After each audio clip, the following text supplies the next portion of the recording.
छांगुर बाबा। छांगुर बाबा पर एक विस्तृत रिपोर्ट आपके सामने भेज दी जा रही है। उत्तर प्रदेश में दर्जनों लड़के लड़कियों को अपने जाल में फंसाकर धर्मांतरण कराने वाले जलालुद्दीन करीमुल्लाह उर्फ छांगुर बाबा ने विदेशी फंडिंग के जरिए करोड़ों नाम की बेनामी संपत्ति बना ली है और ऐसा संपत्तियों के कागजात मिले हैं जिसकी जांच इनकम टैक्स, फेमा और ईडी के अधिकारी मिलकर कर रहे हैं। ऐसी कई संपत्तियों को महाराष्ट्र के पुणे और मुंबई में भी है। जानकारी के मुताबिक जलालुद्दीन बाबा ने पुणे के मावल तहसील में रैकेट के साथ मिलकर आदिवासियों से 16 करोड़ रुपए की जमीन का सौदा किया था, जिसकी कीमत आज करीब 200 करोड़ रुपए से ज्यादा की खबर से मैं तेज प्रकाश।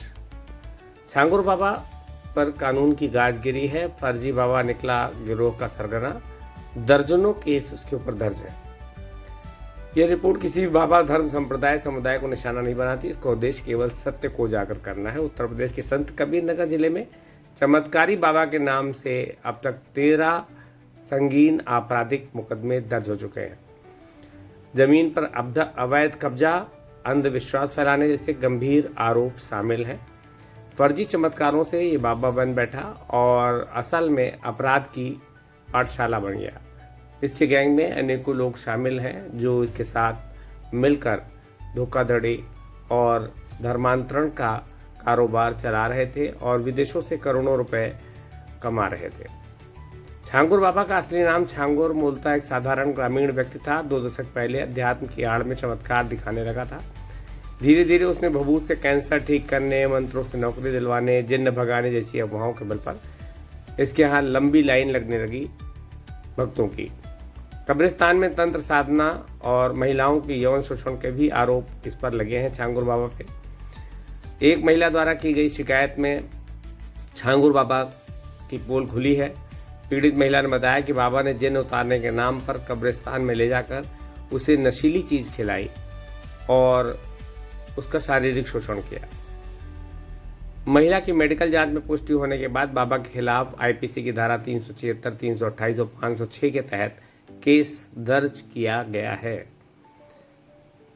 छांगुर बाबा अकेले नहीं, उसका गिरोह में कई लोग सक्रिय हैं। उसके मुख्य सहयोगी में गुरुदेव मंटू उर्फ मनोज शर्मा, धोखाधड़ी और मारपीट के 5 केस उसके ऊपर दर्ज है। मंटू पर शकील बाबा, फर्जी तंत्र विद्या, महिलाओं को ब्लैकमेल करने के 3 केस दर्ज हैं। पंडित विजय त्रिपाठी फर्जी प्रॉपर्टी दस्तावेज बनाने में बाबा का सहयोगी बताया जा रहा है। इन सभी के खिलाफ अलग अलग थानों में केस दर्ज हुए हैं। संत कबीर नगर, गोरखपुर, बलिया जिलों में इनके खिलाफ गिरफ्तारी के वारंट भी जारी हुए हैं। लोगों को धमकाकर छीन ली संपत्ति, मजार पर बना रखा था गैर कानूनी कब्जा। जांच में पता चला छांगुर बाबा ने एक पुराने मजार पर अवैध कब्जा करके धार्मिक दरबार बना रखा था। अब आप समझ सकते हैं किस तरीके से लोग भारत में धर्म के नाम पर इन बाबाओं का शिकार बनते हैं। वह लोगों से जमीन के बदले मुक्ति का वादा करता था, दबाव बनाकर रजिस्ट्री करा लेता था। ऐसे ही 9 लोगों की जमीन हड़पने का पता चला है, उसके ऊपर आरोप है। पुलिस की बड़ी कार्रवाई से करोड़ों रुपए की संपत्ति का पता चला और संपत्ति को सील कर दिया गया है। पुलिस ने 3 लग्जरी गाड़ियां, एक फार्म हाउस, बैंक के खातों में जमा 1.27 करोड़ रुपए जब्त कर लिए। पुलिस अधीक्षक के अनुसार बाबा के खिलाफ गैंगस्टर एक्ट के तहत भी कार्रवाई जाएगी।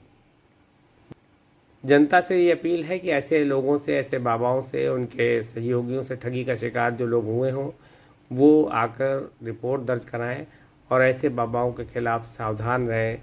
ये बहुत ज़रूरी है।